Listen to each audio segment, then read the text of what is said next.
Somebody very deliberately murdered him. It was an execution, no mercy. A brutal killing. He had 5 knife wounds, with the final being in the jugular. A dark mystery with multiple suspects. There was a $15 million life insurance policy. That's motive. He was a fraudster, a high-level con man. Everywhere you looked in that family, there was a criminal on every branch, really. Well, who done it? $42 million and all these people that wanted him dead. That's a whodunit.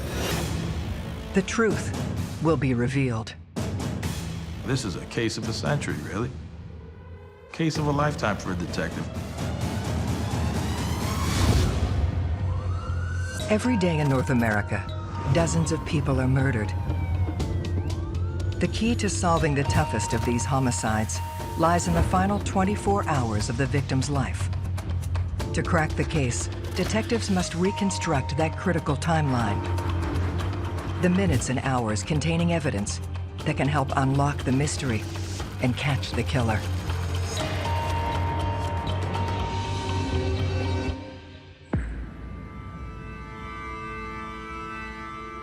Greenwich, Connecticut. One of the most affluent towns in North America. It's just the definition of luxury. If you don't have multi-millions of dollars, you would have no chance to ever live there. It's just filled with sprawling mansions, filled with very wealthy people, from CEOs to celebrities. But no amount of money is guaranteed to keep you safe. Andrew Kissel was discovered by the moving crew. They had been moving him throughout the course of the weekend, then came back first thing on Monday morning. They went to the door, knock, knock, knock, nobody is answering the door. So they tried the door and it was unlocked. One of the movers goes down to the basement to pick up an item. Next to the item is Andrew's body.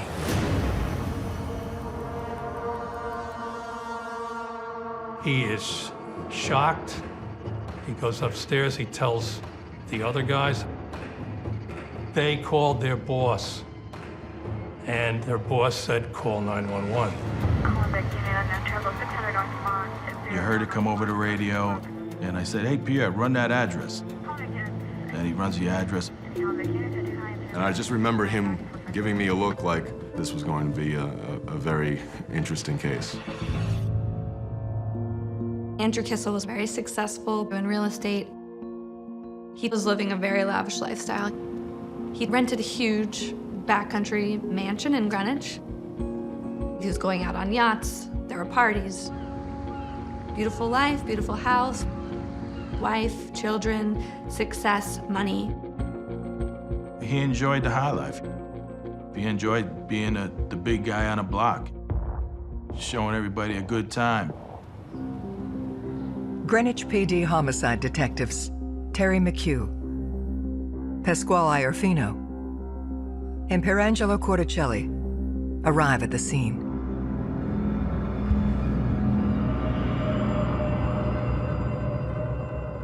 It was a bloody scene. He had 5 knife wounds, with the final being in the jugular. You imagine sticking a knife in somebody? That's a terrible thing to do. Monsters do this stuff. He was also found bound and gagged. No mercy. Now, you know he was yelling. Had to be. Had to be, right? They actually cleaned off the knife on his pants, wiped the blade clean and took it with them. That's professional. That's a pretty good hitman.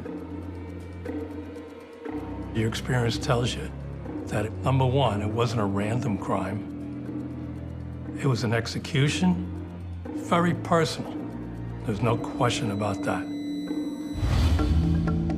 To solve his murder, Detectives need to uncover every significant detail of Andrew Kissel's last 24 hours, starting with his time of death. You can tell by the position of the body and the way the blood is, and you can get an idea about how long it had been like that. And with the assistance of the medical examiner, they're able to pinpoint it to a degree. We know Sunday is the day Andrew Kissel was killed. He was probably killed in the evening. They begin to build a picture of what happened. There was no break-ins to the home. It wasn't forcibly entered. He obviously let the murderer in the house. First three questions out of my head was, why was he home alone? How long was he home alone? And who knew he was home alone? We have to interview all of the people that are closest to Andrew and ask the basic information of the timeline of where they were leading up to the events of Andrew being found. There's all kinds of fancy words for it, victimology, but bottom line is you have to learn who your victim was. Not only are you establishing the deceased timeline, but you're establishing the timeline of anyone that could be connected to this type of a murder. Detectives track down Andrew's next of kin. Haley Kissel was Andrew's wife. Very smart, educated woman, making a lot of money on her own. She was told by the detective lieutenant that there was a body in the basement, and she immediately said, it's probably Andrew. She showed no emotion. Most people show a lot of emotion, and most people want to see the body. She didn't want to know. She wasn't grieving, she wasn't sobbing. There was no tears flowing down that face. You never know that somebody died in her family, especially her husband, that's for sure. She claimed she saw him on Saturday. She was assisting the movers. She left on Saturday. He was home alone on Sunday, and he was found dead first thing in the morning on Monday. It's just too coincidental that everybody left, and the only guy that stayed was murdered. You know, we had an issue with that. We couldn't figure out why Haley was in such a rush to get out of there with the kids. She told us that they were actually splitting up, so she was gonna find a new location to reside in with the kids. Haley reveals their separation wasn't the only reason for the movers. Andrew and Haley hadn't paid the rent. They had $10,000 a month mansion they were living in beautiful backcountry Greenwich, and they were going to be evicted. And that's why the movers were there. He was running out of money, and he was miserable. And it was just not a good situation. She told us that he was using cocaine, that he drank, that he was abusive. She knew of all of his antics. She caught him with prostitutes all the time. She was embarrassed over and over and over, I'm sure. She was furious. Their life was falling apart. She was extremely, extremely angry. Haley makes a series of admissions. On Saturday, Haley and Andrew had a visibly loud argument, heated over money. And they argued right in front of the movers and everybody that was on site. She also volunteered that there was a $15 million life insurance policy on Andrew. So that's motive. Hello? That's a big thing. So we said, well, tell us about that. She says, well, I wouldn't get it. Well, who would get it? It's in trust for the children, if you will. 2 hours into the interview, she gets a call on her cell phone from her lawyer. And he said, you can't talk to my client anymore. Then all contact with her basically stopped. Now, of course, it puzzled us that she was the widow of a guy that was dead, but she had to go to an attorney to see if she could answer a question. Of course, that piques our interest. So we contacted the insurance company. I found the insurance policy and the application that he had made. And in it, I read the kids were contingency beneficiaries, meaning on her demise. No, Haley was the beneficiary. That's what we call a red flag in our business.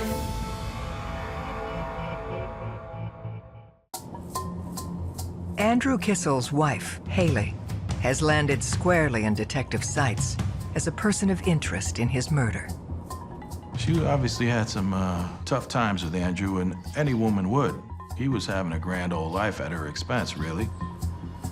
For the investigators, the case bears eerie parallels to another death in Andrew's family. To make it even more bizarre, his brother had been killed a few years earlier. One day, he came home. His wife gave him a strawberry milkshake laced with sedatives, knocked him unconscious, basically, and she bludgeoned him to death, and then had his body rolled up in a carpet and put it in a storage unit.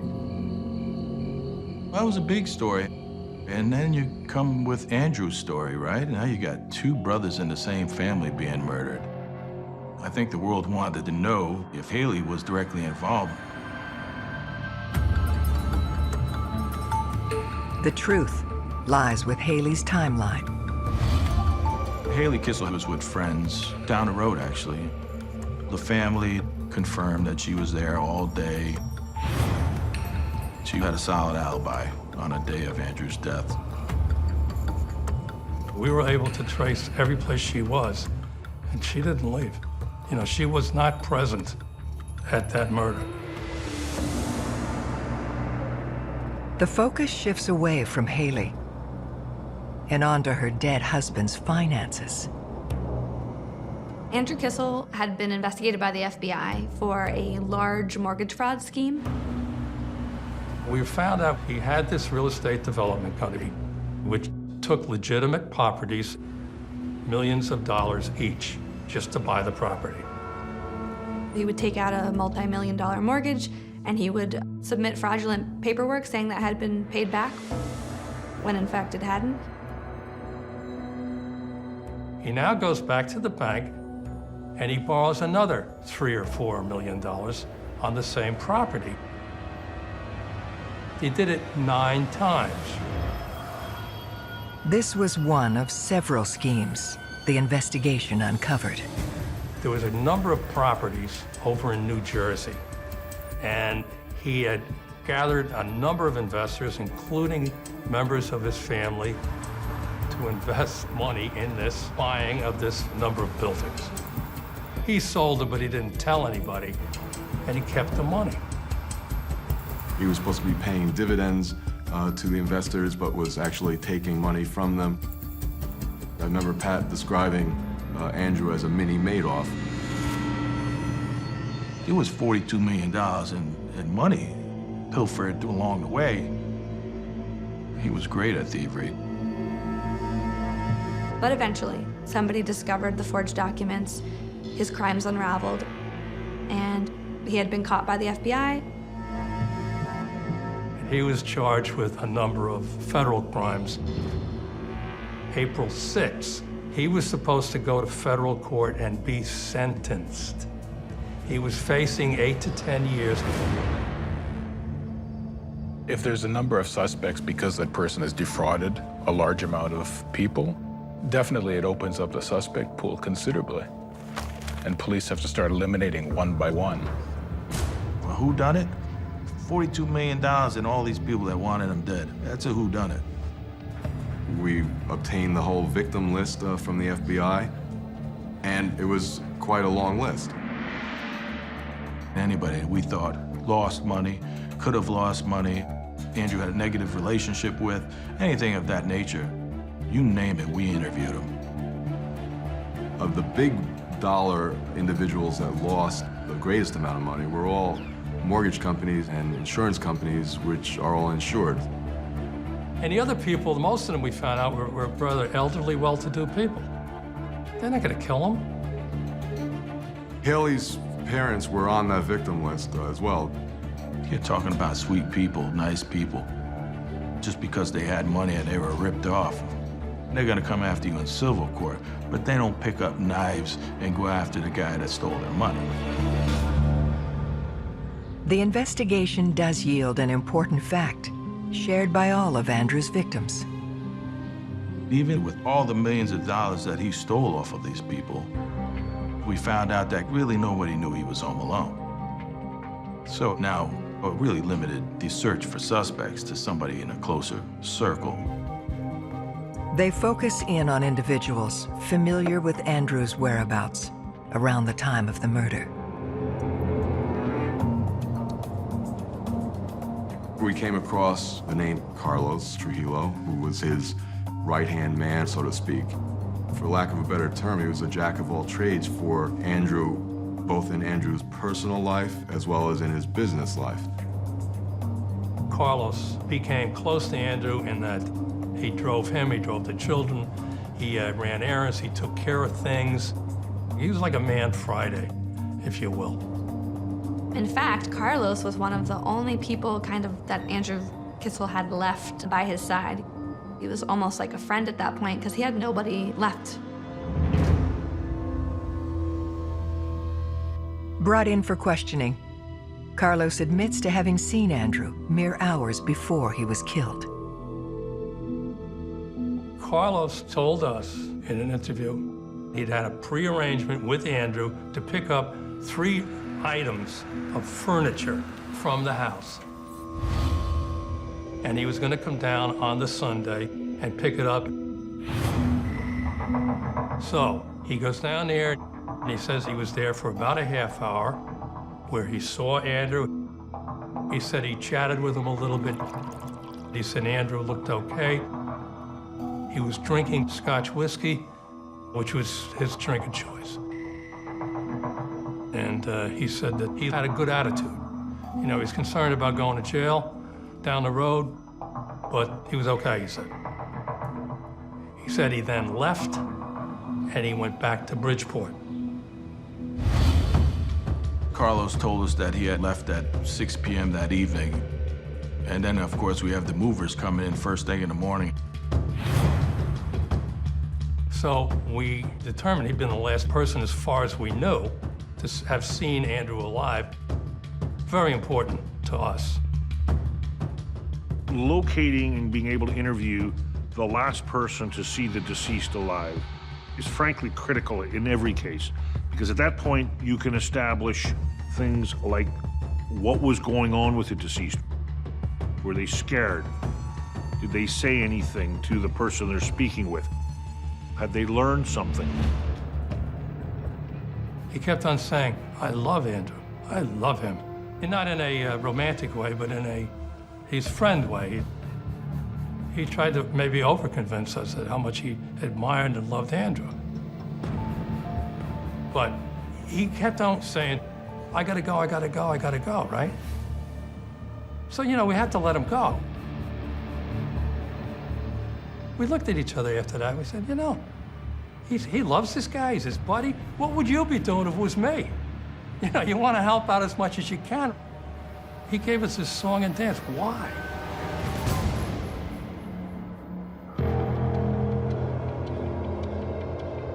We kept digging, and we came to find out that Andrew treated Carlos just like a gopher. There was a report of Andrew calling Carlos on his day off, saying, I need you to come down here right away. So he leaves his family and drives all the way 30, 40 minutes down to Greenwich. And the only thing that Andrew wanted was for him to go out and get him some fast food. So it was that kind of disregard for Carlos, which didn't really fit well with Carlos's description of having a great relationship with Andrew and him being like a father figure. Very strange, so a lot of things just weren't adding up with him. It didn't make any sense. That's a problem. Carlos Trujillo's quick exit from his interview with detectives leaves them with more questions than answers.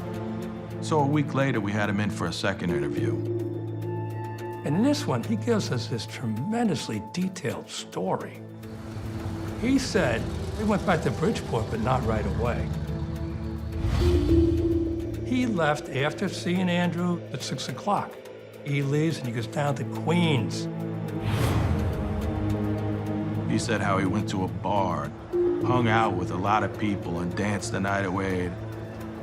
He says, oh, the place was mobbed. And what else did you do there? I had a couple of beers and I left. Carlos Trujillo told investigators that he drove home in the late hours of Sunday morning, around 1 a.m. He said he stopped at a restaurant, then brought home food for his girlfriend. So that gave him an alibi, not placing him at the crime scene at the time of Andrew's death. His house and his vehicle were searched, and we didn't find anything that was pertinent. His behavior going to Queens and coming back, it's not something that raised very big red flags from our point of view. Because of the direction he took, detectives have a way to check Trujillo's story. Easy Pass is a system where there's a monitor in your car that you pay for. And what it does, it lets you go through the fast toll lane without stopping to give the toll person any money. What it does, and it registers your car as it goes through, and sometimes takes a picture, depending on the toll booth. We were able to subpoena those records. So we were able to verify that he was, in fact, going over the Bronx-Whitestone Bridge, as he indicated. However, there was no corresponding return trip on the Easy Pass. So we questioned him about where he was, and he said, well, he couldn't find his Easy Pass. It was somewhere in the car, and that he had to go over a cash lane. We wanted to make sure that we understood the time frame on his whereabouts from leaving that house to Queens, back to Bridgeport. I mean, we wanted to make sure we were thorough. This is a case of a century, really. Case of a lifetime for a detective. Determining the truth requires one of the team to sift through hours of CCTV footage. Oh, Lord, Pierre was a rookie. Hey, that's what rookies do, all the grunt work, right? At the time, it was still old-fashioned VHS videotape. It wasn't digital video. So I had a milk crate full of videotapes from the MTA police in their little viewing room. He must have had some serious vision problems looking at those cameras nonstop. As Detective Corticelli continues his search, the team discovers another potential suspect, Eric Boxerman. So he was Andrew's friend, but he was also the man who worked with Andrew in the building business. He's a real estate financier. He is on the social circuit in town. If you open up Greenwich magazine, you'll see him at, all of the events throughout town. When questioned, Boxerman is forthcoming about the events of that day. He cooperated, didn't hire an attorney. At 11 a.m. on Sunday morning, he came to the house and observed that Andrew Kissel was drunk at the house by himself. He told investigators Andrew Kissel was laying on a couch and basically incapacitated, which tells you the state of mind of Andrew Kissel. He is asked to explain his whereabouts during the window in which Andrew was killed. He said he was home that night, which is right around the corner. We asked him, did he see anybody? Did he talk to anybody? He said he saw a lady walking a dog, and that was it. So, okay. So that was a question mark in our minds. Anybody who has contact with the deceased the day the person died is going to be a suspect. Because you are immediately a person who has the opportunity to kill him. Unable to verify Boxerman's alibi, detectives dig into his relationship with the Kissels. We came to find out that his relationship with Haley was more than just a friendship. While Andrew was slipping out the front door, here's this guy slipping in the back door. If you're a person who saw the deceased just before he died, and you're having an affair with the deceased's wife, you're going to be the #1 suspect. It's a volatile situation. If there's a love triangle, you just don't know how you're going to react. And you might react by crying, but you might react by committing a murder. As more light is shed on their illicit romance,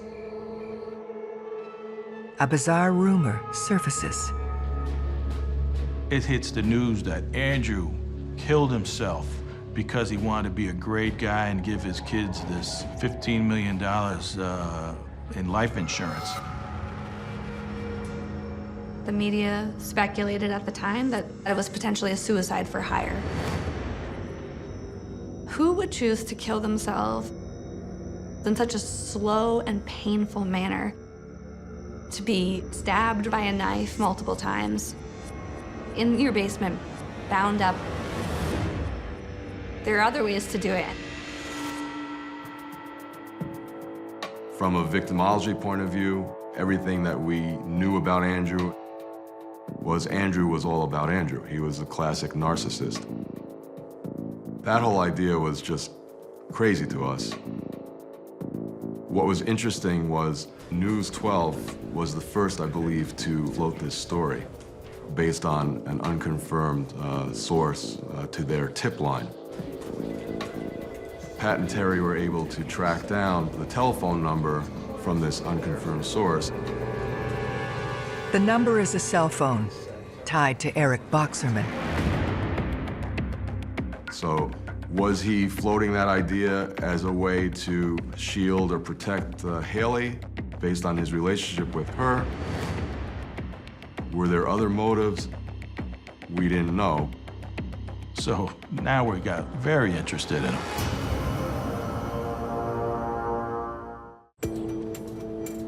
A Newsline tip has put Eric Boxerman in the frame for Andrew Kissel's murder.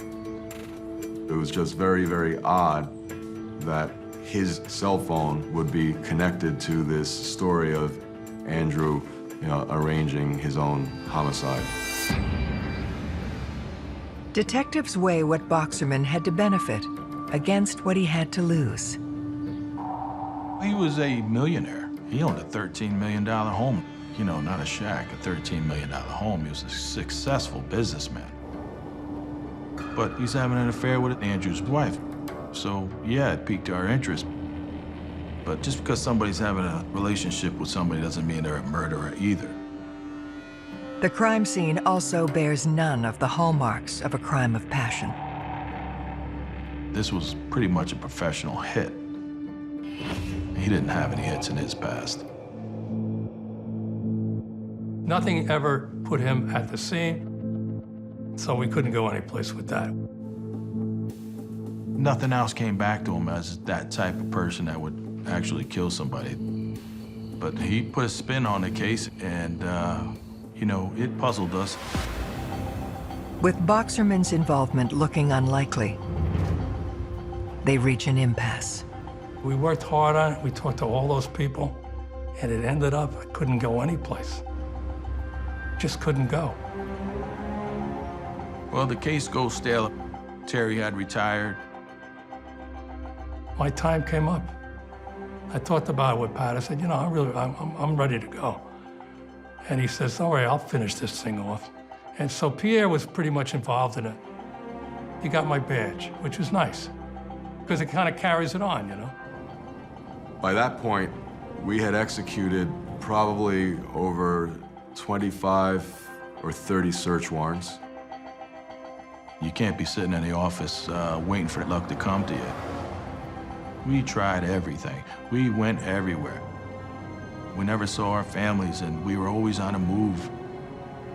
At one point, we joked that if we put our other halves in photo arrays, we probably wouldn't be able to pick them out, because we hadn't seen them in so long that we'd spend more time with each other than anybody else. Bashing our heads together, is trying to, come to a successful conclusion, trying to figure this out. There was an enormous amount of media pressure on the police to solve this case. I know Andrew Kissel's father, frustrated with the progress on the investigation in the first few months, wrote an email to the detectives and called them the Keystone Cops, which I think really, insulted them because they were working tirelessly on this case. So Pat had that email blown up and pinned on his bulletin board, I remember. And that was one of those things that was driving him to show the father that we had not given up and we were still going to go at this as best we could and solve the case.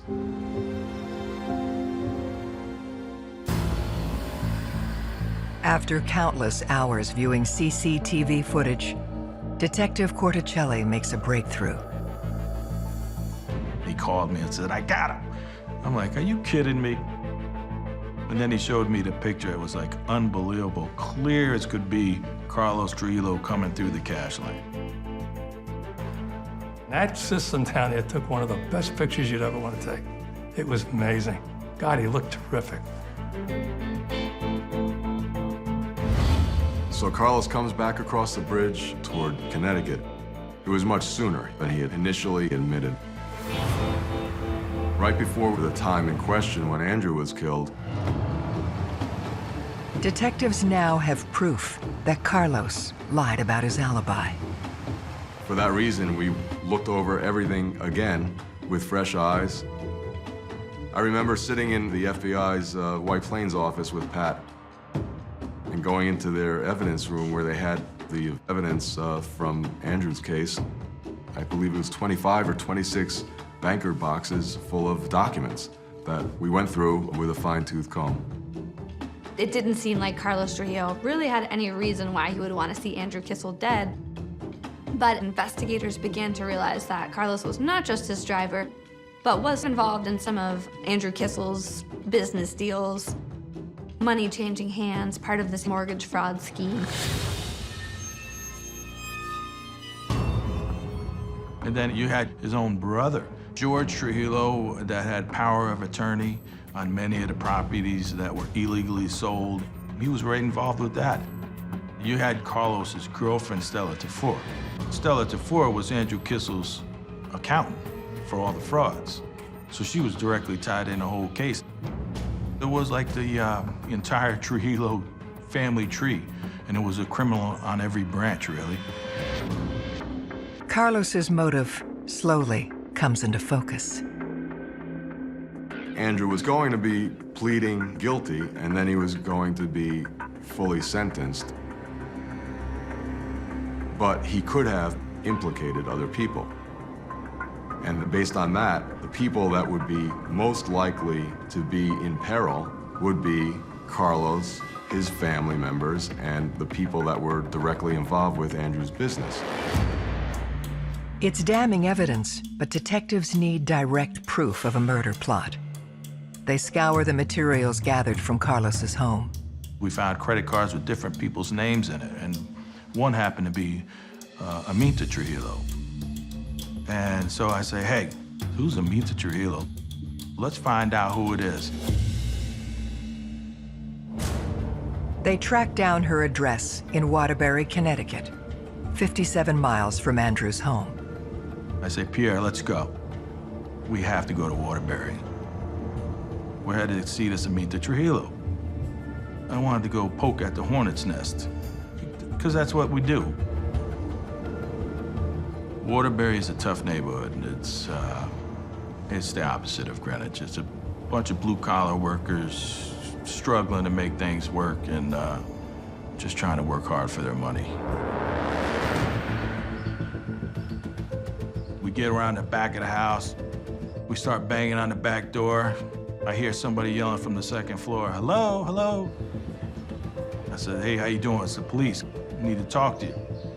So she comes out, and we start talking to her.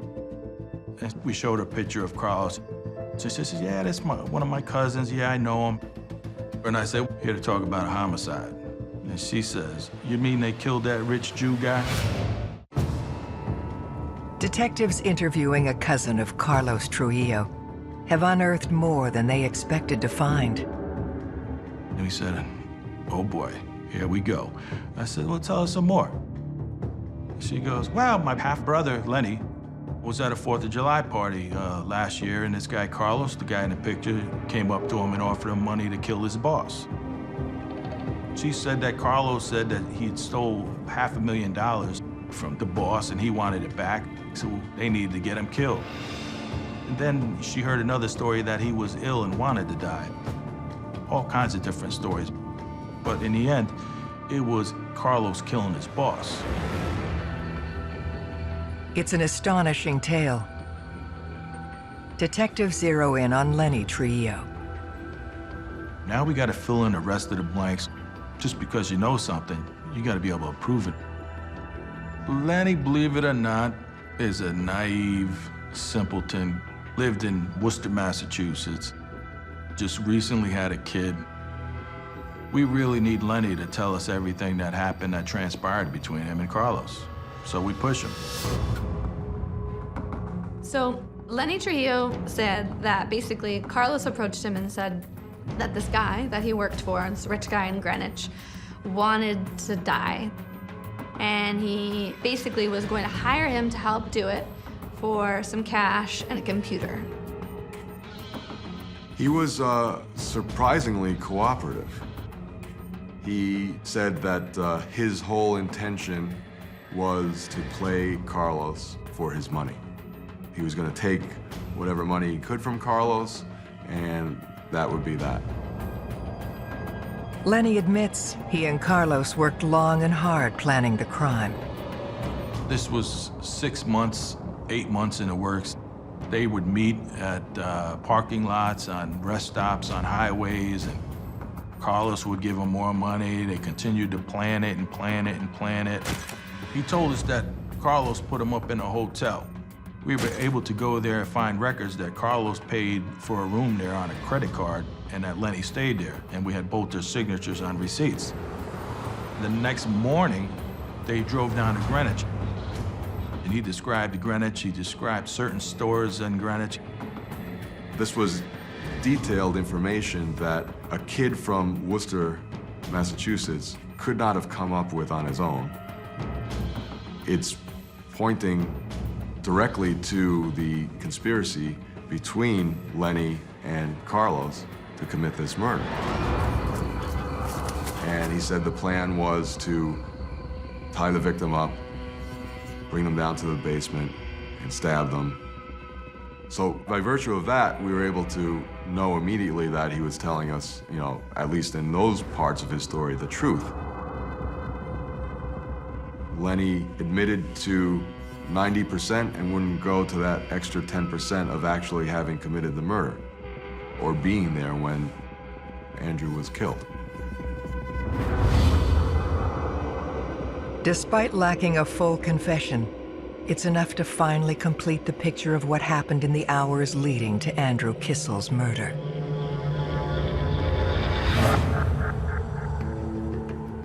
Our timeline is so essential to everything that took place on the last day. On his one day off on a Sunday, unbeknownst to Andrew, Carlos decides he's gonna drive all the way down to Greenwich just to say hello. He just wants to see how Andrew's doing. When he left Andrew, he went down I-95 as he's going into New York, turns his cell phone off, according to his cell phone records. He uses an easy pass to go across the Bronx-Whitestone Bridge, but then within less than 2 hours, takes the cash lanes to cross back into the Bronx from Queens. So Carlos comes back with Lenny to Greenwich, Connecticut. He now is let into the house by Andrew because Andrew knows him.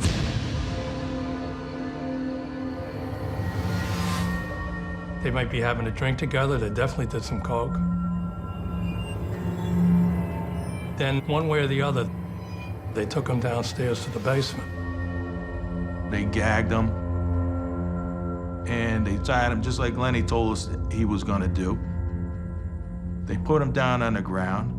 They made it nice and quiet.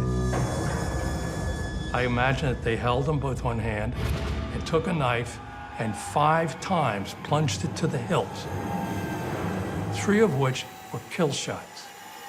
2 in the aorta, 1 in the carotid. After committing the murder, we believe they left the home.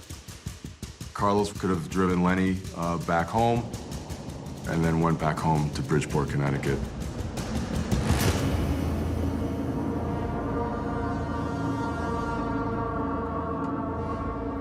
Confident in their case, Detectives Iorfino and Corticelli track Carlos down. We found him a couple towns up driving a limo, and we stopped the car. I came walking up with Pierre. I said, "Hey, remember me? It's time. You're under arrest for homicide." When they finally arrested Carlos and Lenny, they used my handcuffs that I was issued in 1965 and still had. They put my handcuffs on both of those mutts. And they put them on a plaque, and they gave them to me. I got it at home. It's fabulous.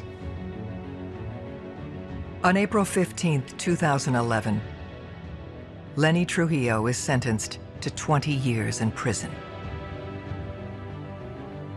Carlos Trujillo pleads down, and after serving a sentence of 6 years, he is deported to Colombia. Carlos only had 6 years, and I felt a little slighted by that. But when I realized that he was getting deported, as an immigrant myself, I love the mainland and my homeland, but I never want to go back to live there. I like it right here. So he could never come back here. He got a life sentence. His brother George went back to Colombia. Stella Tafur was Andrew Kissel's accountant. She disappeared. Who knows what happened to Stella? Money was everything to Andrew Kissel. That's how he got himself in this predicament to start with. He stole $42 million, owed a lot of people money, but did he deserve to get stabbed to death like he did? No. In the end, if you do a good police job, it all comes out. And we did a good, thorough job, and we put our hearts into it, and it came out.